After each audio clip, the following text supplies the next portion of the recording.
அன்பார்ந்த ஸ்ரீ வேலவன் ஜோதிட அன்பர்களுக்கும் ஆன்மீக நண்பர்களுக்கும் அடியேன் ஜோதிட ஆராய்ச்சியாளர் காஞ்சிபுரம் ஏகாம்பரத்தின் நமஸ்காரங்களை தெரிவித்துக் கொள்கிறேன். இப்பூவுலகிற்கு ஒளியை தந்து அனைத்து ஜீவராசிகளையும் வாழ வைத்து கொண்டிருப்பவர் ஸ்ரீ சூரிய பகவான் ஆவார்.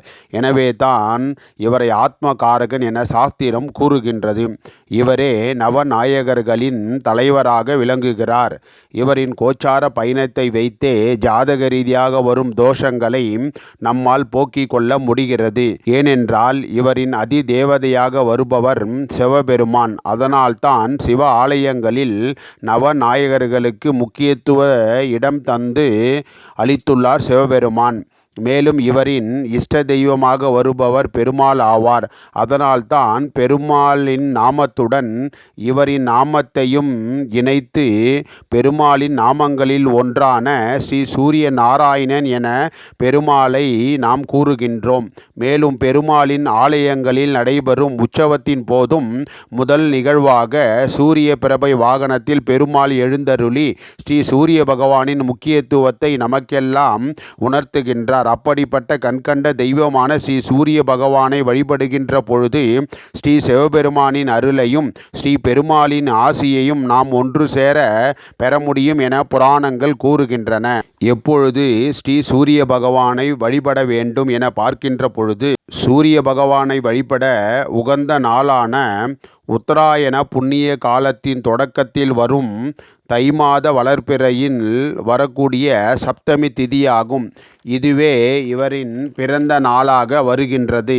இதனையே நம்முடைய முன்னோர்கள் ரத சப்தமி என வழிபட்டு வந்துள்ளனர். எப்படி வழிபட வேண்டும் என பார்க்கின்ற பொழுது முதலில் நாம் புனித நீராடுதல் வேண்டும். ரத சப்தமி நன்னாளில் அருகில் உள்ள புனித நீர்நிலைகள் அல்லது அருவிகள் அல்லது கடற்கரைக்கு அதிகாலை சென்று ஸ்ரீ சூரிய பகவான் உதிப்பதற்கு முன்பாக புனித நீராட வேண்டும். எப்படி நீராட வேண்டும்? நீராடும் நாளுக்கு முன்னால் மாலை பொழுதுக்குள் ஸ்ரீ சூரிய பகவானுக்கு பிடித்த அர்க்கம் என சொல்லப்படும் எருக்க இலைகளில் 7 இலைகளை பறித்து அதனை நன்றாக சுத்தம் செய்து வைத்து கொள்ள வேண்டும்.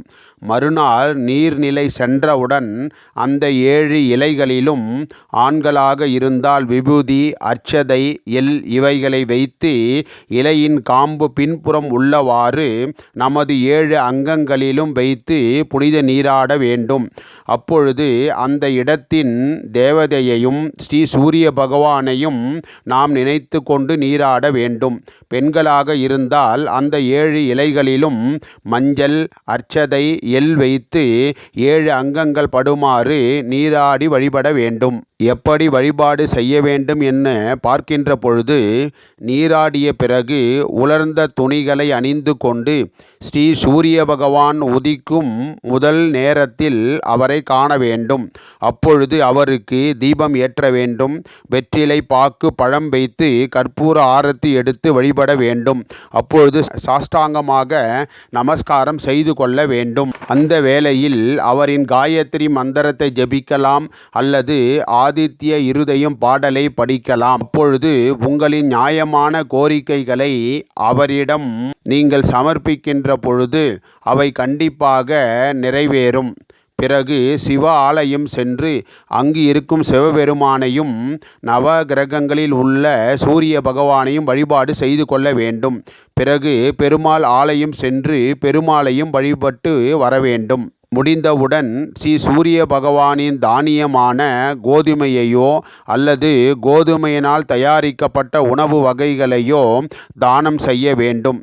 இதனால் என்ன பலன் கிடைக்கும் என்று நீங்கள் கருதுவீர்களானால் இப்படி முறையாக எவர் ஒருவர் வழிபாடு செய்கிறாரோ அவருக்கு ஸ்ரீ சூரிய பகவானின் காரகத்துவங்களான அரசு தொடர்பான கல்வி, வேலை, கான்ட்ராக்ட் கிடைக்கும். அரசு ஊழியர்கள், அரசு அதிகாரிகளால் ஆதாயங்கள் கிடைக்கும். அரசியலில் உள்நுழைய முடியும். அரசியலிலும் ஜொலிக்க முடியும். அரசியல்வாதிகளால் ஆதாயம் பெற முடியும்.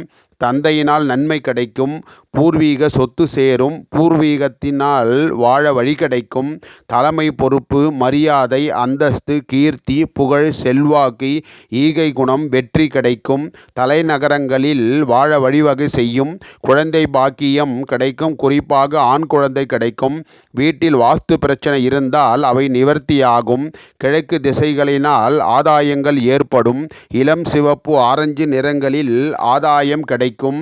அது மட்டும் இல்லாமல் அரசு துறை, மெடிக்கல் துறை, எலக்ட்ரானிக் துறை போன்றவற்றினால் ஆதாயம் பெற முடியும். அது மட்டும் இல்லாமல் இருதயம், கண், குறிப்பாக வலது கண், தலைவலி, மூளை, முதுகெலும்பு போன்ற உறுப்புகளில் எல்லாம் நன்மை ஏற்படும். அங்கு நோய் இருக்குமேயானால் அவை கண்டிப்பாக விலகும். மாடி வீடுகளில் வாழ வழிவகை செய்யும், வைர வியாபாரம் சிறக்கும், புராதன இடங்கள் அல்லது நிறுவனங்களினால் ஆதாயம் ஏற்படும். இப்படிப்பட்ட அற்புத தினமான ரதசப்தமி தினம் வருகின்ற தை மாதம் 11ஆம் நாள், அதாவது 25/1/26 ஞாயிற்றுக்கிழமை அன்று வருகிறது. இந்த நாளை நீங்கள் அனைவரும் பயன்படுத்தி ஸ்ரீ சூரிய பகவானின் அருளையும், சிவபெருமானின் அருளையும், ஸ்ரீ பெருமாளின் அருளையும் ஒன்று சேர பெற்று வாழ்வில் படிப்படியாக முன்னேற வேண்டுமாய் உங்கள் அனைவரையும் அன்புடன் கேட்டுக்கொண்டு உங்களிடமிருந்து விடைபெறுகிறேன். நன்றி, நமஸ்காரம்.